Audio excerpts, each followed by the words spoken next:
राधे राधे। जय श्री कृष्णा। जय जय श्री सीताराम। मानस पीयूष बालकांड।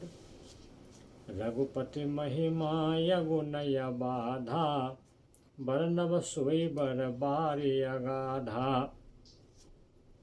भगवान राम जी की महिमा अगुण है, अबाध है। इसका वर्णन अगाध है, इसका वर्णन हर कोई नहीं कर सकता। अगुण मतलब अगुण और सगुण, यानी निर्गुण और सगुण। भगवान की महिमा निर्गुण स्वरूप में बहुत ज़्यादा है, निर्गुण स्वरूप में उसकी कोई थाह नहीं है।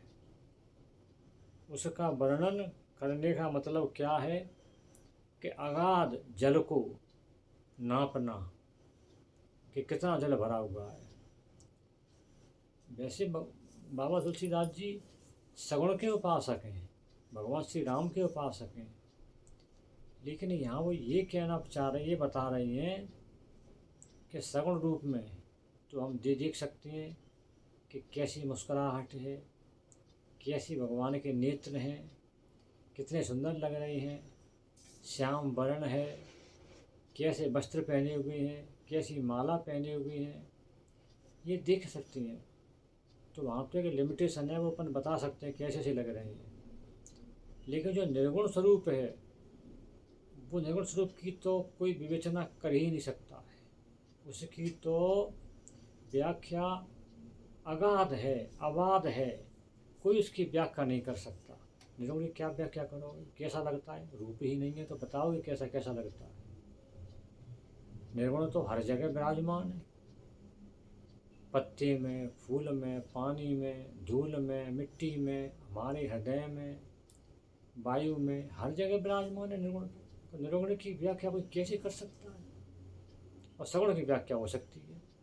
तो इसलिए बाबा यहाँ कह रहे हैं कि जैसे अगाध, अगाध माने जिसकी कोई था नहीं हो, जिसकी गहराई का पता नहीं हो, इतना पानी कहीं भरा हो तो उसकी गहराई का तुम पता लगा सकते हो कि कितने फुट भरा हुआ है, कहाँ पर इसका तल है, नहीं पता पड़ सकता। उसी प्रकार निर्गुण स्वरूप की कोई थाह नहीं ले सकता, इतनी विशाल महिमा निर्गुण स्वरूप की। अब बाबा इसके आगे क्या कहते हैं।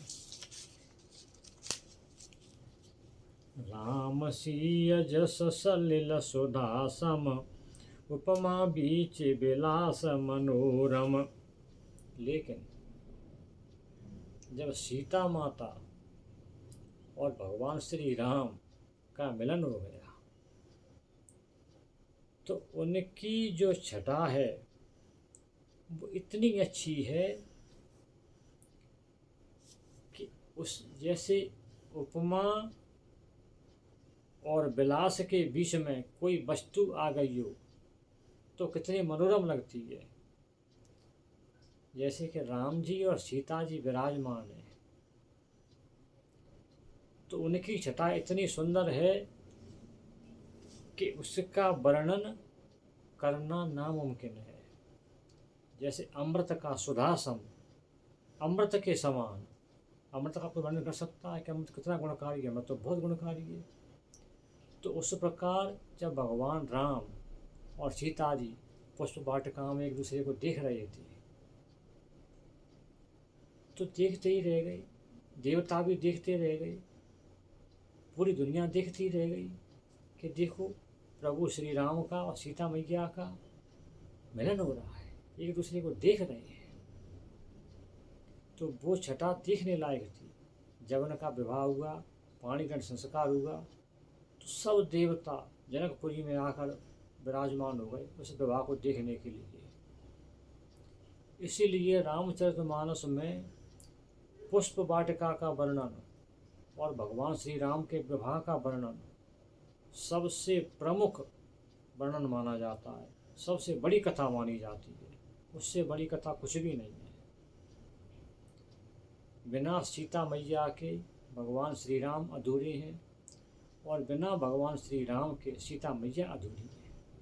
तो इसलिए बाबा ने कहा कि राम सीय जस सलिल सुदासम, भगवान राम का और सीता मैया का यश अमृत के समान पवित्र है और उसकी कोई सीमा नहीं है।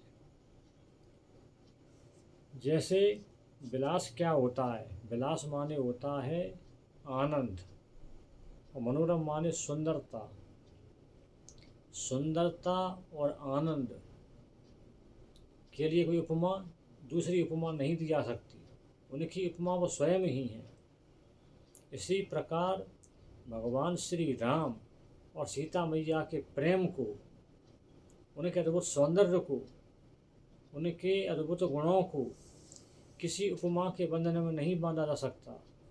वो तो अपने आप में ही एक उपमा है। तो इस प्रकार बाबा ने प्रभु श्री राम और सीता मैया मतलब युगल स्वरूप की वंदना की है, युगल स्वरूप की आराधना की है, युगल स्वरूप की पूजा की है। इसलिए बाबा कहते हैं कि सीताराम जी की पूजा करो, सीताराम जी का गुणगान करो, सीताराम जी का भजन करो, तब ही जीवन सार्थक होगा। युगल स्वरूप की सेवा किए बिना जीवन में कोई फल प्राप्त नहीं हो सकता। इसकी उपमा किसी की उपमा से नहीं दी जा सकती, ये अपने आप में ही एक उपमा है। जय जय श्री सीताराम। जय श्री कृष्ण। राधे राधे।